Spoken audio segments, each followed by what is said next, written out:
الله الرحمن الرحيم. الحمد لله كفى وسلام على عباده الذين اصطفى. أما بعد، أعوذ بالله من الشيطان الرجيم. بسم الله الرحمن الرحيم. إن الله يأمر بالعدل والإحسان وإيتاء ذي القربى إلى آخره. صدق الله العظيم. میرے محترم علماء کرام، اساتذہ اعظام اور میرے عزیز طلباء اور مہمان اعظام، آپ حضرات کے سامنے جو آیت کی تلاوت کی گئی ہے، اس پر حضرت حکیم الاسلام قاری طیب صاحب رحمۃ اللہ علیہ فرماتے ہیں، یہ ایک ایسی آیات ہے کہ اگر انسان اس کو صرف زبان تک ہی نہیں بلکہ دل کی گہرائی کے ساتھ اس کی تلاوت کر لیتا ہے تو عالم غفلت سے اس کو مجبور کر دیتا ہے کہ وہ آخرت کو یاد کرے. اور اسی پر ہمارے حضرت مولانا ابرار صاحب رحمۃ اللہ علیہ فرماتے تھے کہ جب خطبہ ہوتا ہے، جب پڑھتا ہے خطیب، جب ان اللہ یامر پر آ جاتا ہے تو انسان بیدار ہو ہی جاتا ہے. معلوم ہوا کہ ہر اعتبار سے اس میں استيقاظ ہی استيقاظ ہے. اب سونے کی کوئی صورت ہے ہی نہیں اس آیت میں. ان اللہ یامر بالعدل. قاری طیب صاحب رحمۃ اللہ علیہ فرماتے ہیں کہ وجہ کیا ہے؟ وجہ یہ ہے کہ اللہ تبارک و تعالیٰ نے اس آیت میں انا سے شروع فرمایا تاکیدن، تاکید کے لیے. یامر مضاری ہے، استمرار، اور اللہ تبارک و تعالیٰ نے اپنا نام استعمال کیا، اس مزاج استعمال کیا. کسی صفت کو اللہ تعالیٰ لایا نہیں، اس مزاج لایا. کیوں؟ اس لیے کہ اس کے بعد ایسی چیز کا حکم دیا جا رہا ہے جو انسان کی کامیابی کے لیے بہت ضروری ہے، اور وہ ہے مقام احسان. تو اللہ تبارک و تعالیٰ نے اس آیات کے ذریعے سے ہمیں یہ بتلایا کہ تصوف، مقام احسان، یہ اللہ تبارک و تعالیٰ کے لیے، اور وہاں بہت ہی اہمیت تو ہے ہی، لیکن انسان کی کامیابی کے لیے دنیا میں اور آخرت میں تصوف کی طرف جانا اور اپنا باطن کی طرف توجہ دینا، یہ ایک صرف ضروری نہیں ہے بلکہ ایک حکم الہی. جیسے کہ نماز ادا کرنا فرض ہے، روزہ رکھنا فرض ہے، حج ادا کرنا فرض ہے، تصوف کے راستے کو اختیار کرنا یہ بھی اللہ تبارک و تعالیٰ کا حکم ہے. ان اللہ یامر بالعدل والاحسان. حضرت قاری طیب صاحب رحمۃ اللہ علیہ فرماتے ہیں کہ انسان کے لیے اصلاح ظاہر بھی ضروری ہے اور اصلاح باطن بھی ضروری ہے. ظاہر کا اصلاح ہوتا ہے فقہ کی کتابیں، مدون جو ہوئی ہے، ان کتابوں سے ظاہر کے اعتبار سے اصلاح ہو جاتی ہے. باطن کے لیے ہمیں زہد کے راستے کی طرف آنا ہی پڑے گا. اس پر ہمارے اکابرین نے بہت سی کتابیں لکھی بھی ہیں. حضرت ابن ابی دنیا کی ایک مستقل کتاب ہے، کتاب الزہد. معلوم ہوا کہ اگر ہم یہ چاہتے ہیں کہ اللہ تبارک و تعالیٰ کے تقاضے پر ہم اتریں، ظاہر کی اصلاح بھی ضروری ہے، باطن کی اصلاح بھی ضروری ہے. ظاہر ہوگی اقلاب سے، باطن ہوگی بزرگوں کے قلوب سے. قلب اور قلم دونوں کی ضرورت ہے. تو یہ اللہ تبارک و تعالیٰ کا شکر ہے، اللہ تبارک و تعالیٰ کا احسان ہے کہ اسی منشا کے لیے اللہ تبارک و تعالیٰ نے ہم سب کو جمع فرمایا. شاہ ولی اللہ محدث دہلوی رحمۃ اللہ علیہ فرماتے ہیں، ظاہر کا اثر باطن پر ہوتا ہی ہے، جس طرح ہمارا ظاہر ہوگا اس کا اثر باطن پر ہوگا ہی ہے. اور شاہ ولی اللہ محدث دہلوی رحمۃ اللہ علیہ ایک مثال سے ہم کو سمجھاتے ہیں. فرمایا کہ اسلام میں الطہارت بہت ہی ضروری امر ہے. اسی لیے نبی پاک صلی اللہ علیہ وسلم نے فرمایا کہ سونے سے پہلے وضو کر لیا. شاہ صاحب رحمۃ اللہ علیہ فرماتے ہیں کہ جس انسان نے وضو کیا تو دن رات میں اللہ تبارک و تعالی اس وضو کے ذریعے سے اللہ تبارک و تعالی کا قرب حاصل ہوگا. جب قرب حاصل ہوگا برے خواب سے بھی اللہ تبارک و تعالی اسے بچائے گا. معلوم ہوا ظاہر تھا وضو لیکن باطن پر اثر ہوا. ظاہر ہم یہ سمجھتے ہیں کہ یہ معمولی سنت ہے، یہ بات ایسی بات ہے. یہی تو فرق ہے ہم میں اور صحابہ کرام رضوان اللہ تعالی علیہم اجمعین.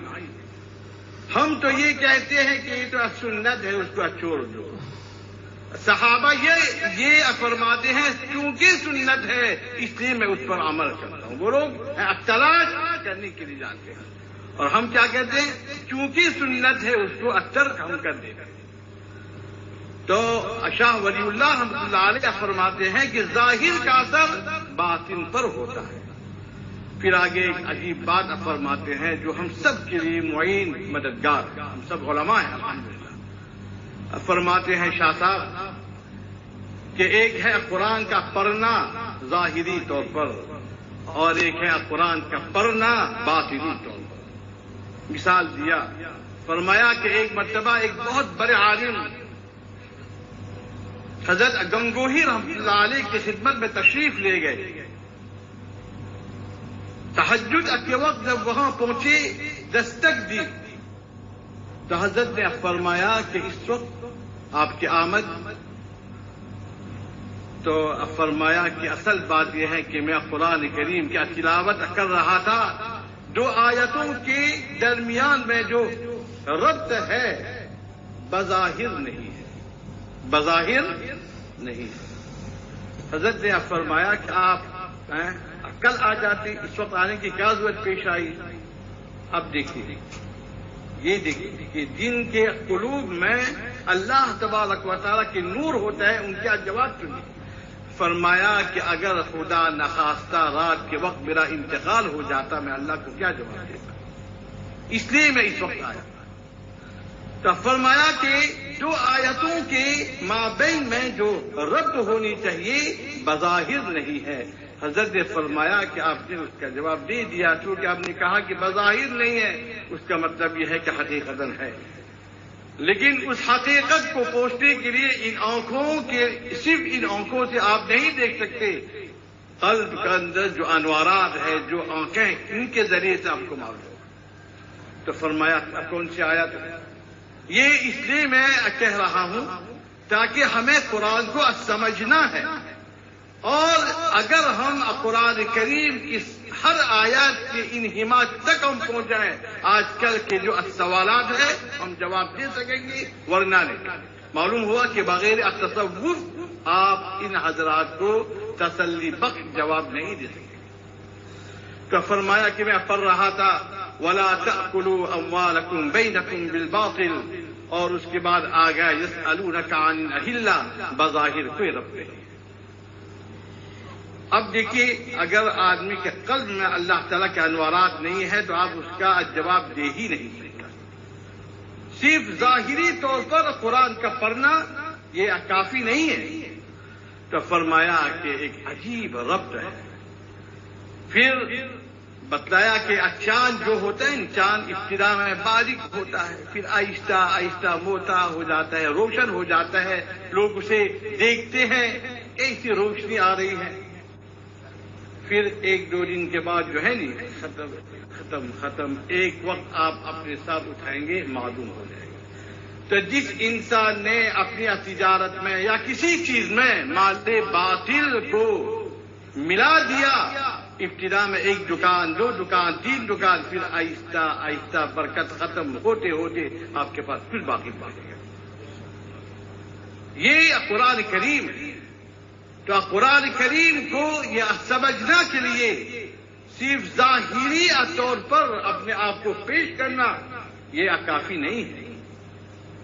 آج کے دور میں ضروری ہے، بہت ہی اہمیت رکھتے ہیں کہ ہمارے علماء کرام جو باتیں ہم سنتے ہیں ہمارے اکابرین، ہم ان چیزوں کو اپنی زندگی میں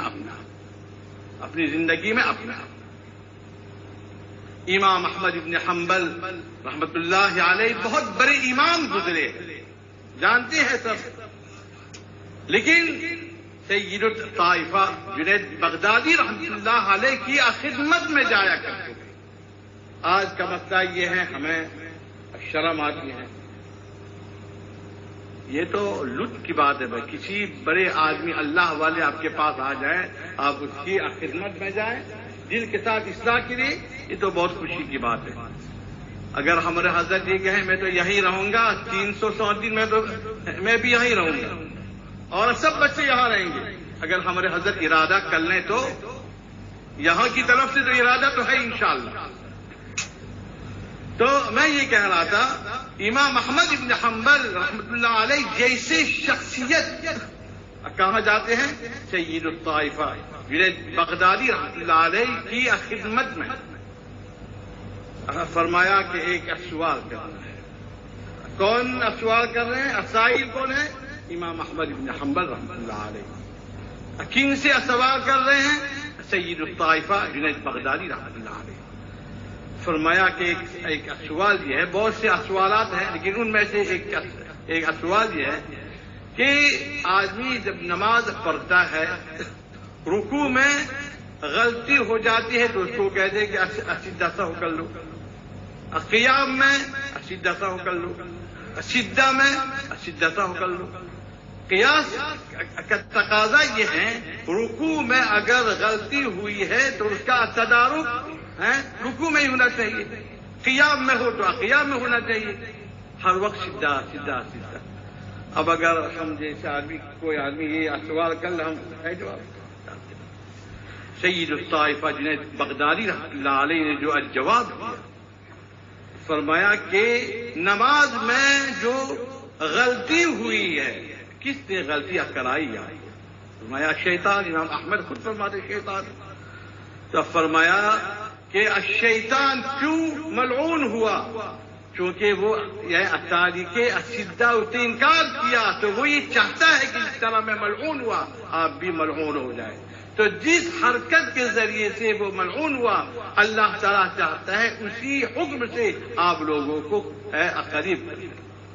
جس چیز کے ذریعے سے شیطان ملعون ہوا یعنی سیدھا، اس نے تو انکار کیا، تو اسی سیدھا کے ذریعے سے اللہ تعالیٰ ہم سب کو اپنا قریب کرنا چاہتے ہیں۔